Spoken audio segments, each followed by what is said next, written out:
मिर्ची लग जाती है फरहाना। भाव भाव भाव भाव भाव भाव भोंकती ना ले बिस्किट खा। आप इस वीडियो में देख सकते हैं बिग बॉस में गई नीलम गिरी को ट्रोल किया जा रहा है भोजपुरी के नाम से। नीलम गिरी को फरहाना ने बोली है कि आप भोजपुरी के नाम से उसको ट्रोल किया जा रहा है और लड़ाई की जा रही है।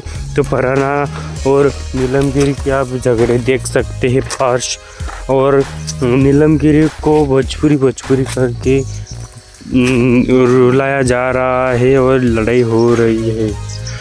नीलम गिरी के साथ सब झगड़े चल रहे हैं और लड़ाई हो रही है, पर नीलम भी भोजपुरी की आन बान शान है, इसलिए नीलम गिरी भी बहुत बढ़िया खेल रही है। और अभी 1.5 महीने हो चुके हैं नीलम गिरी को, तो अच्छा कर रही है, तो आगे भी अच्छा करेगी। पर उसको ट्रोल किया जा रहा है, उसके साथ झगड़ा जा रहा है, सभी उसके साथ झगड़ रहे हैं। तो आपको सपोर्ट करना है और नीलम गिरी को सपोर्ट करो, इतना करो कि भोजपुरी नाम से ही झगड़ने वाले पहले 1000 बार सोचे बिहार का नाम।